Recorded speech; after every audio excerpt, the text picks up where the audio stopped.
Where is the line between legitimate protest and unacceptable intimidation?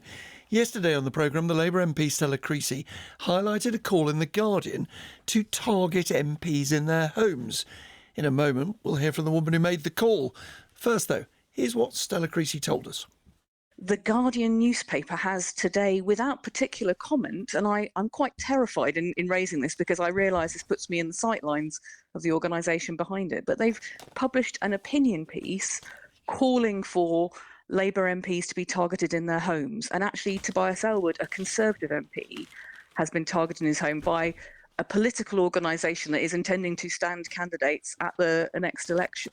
The organisation she was talking about was nothing to do with war in the Middle East. It was Just Stop Oil. And one of its founders, Sarah Lunnon, wrote a piece in The Guardian saying, forget Labour and the Tories, the carbon parties will not save us. That's why we're asking Labour MPs at their offices, in their constituencies and at their homes to find their courage. Well, Sarah Lunnon joins us. Morning to you. Why do you think it's legitimate to target MPs in their homes?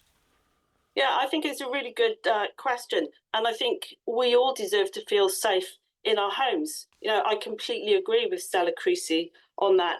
But there comes a point when our politicians are failing to represent us. And that's what we're seeing today over a vast array of issues. Our politicians failing to do what's needed, then their constituents might want to hold them to account.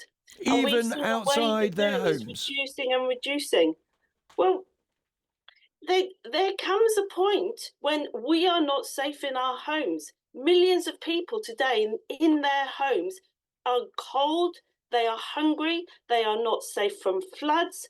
A couple of years ago, we saw an entire village burn down around London. Like, people are no longer safe in their homes. No, and our you're making the case. have a duty to protect us, and they're not doing it. No, you're and making the case very clearly. Sarah, let me just ask a question if I could.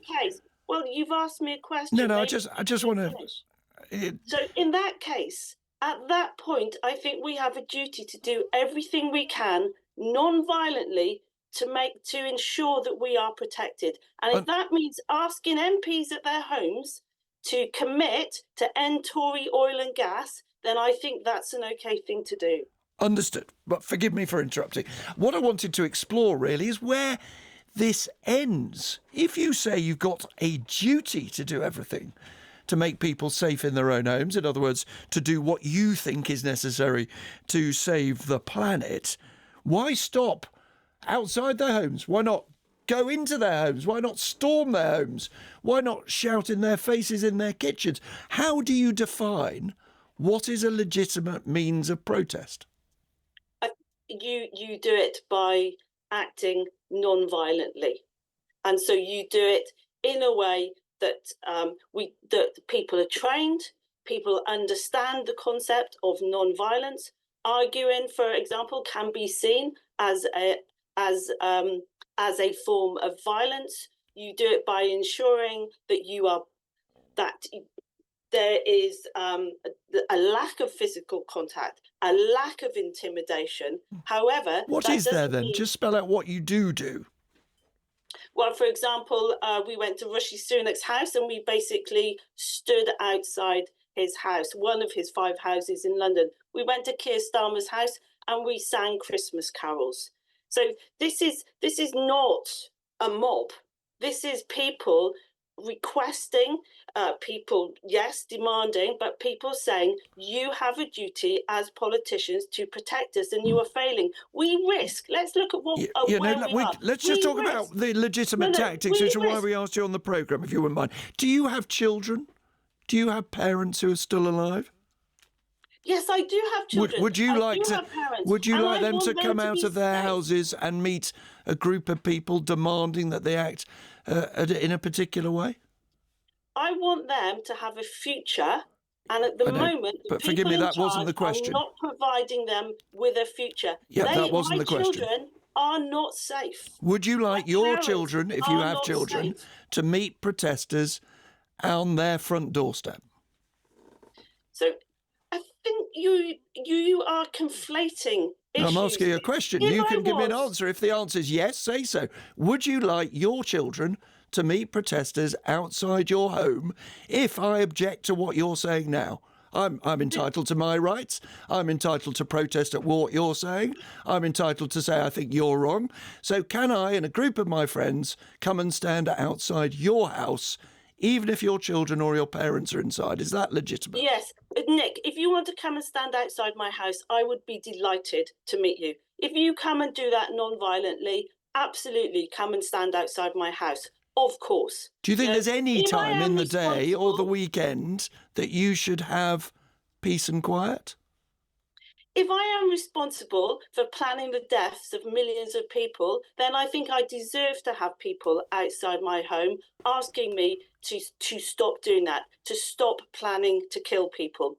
We are looking at the loss of a habitable planet. This is not a policy issue. This is an issue of life on Earth, the conditions that allow us to carry on living. I'm not asking for a change in the law. I'm asking to be protected, for life on Earth to be protected. Sure.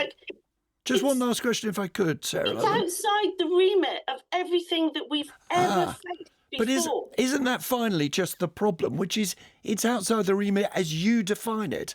There may be people listening. Science. Let me just. No, there may this be is people science, listening Nick. who say mass immigration is the greatest threat to our planet. There may be people who think particular religions are the great threat to our society. Maybe all sorts of people who think all sorts of things. Are they all entitled to go outside people's houses and protest?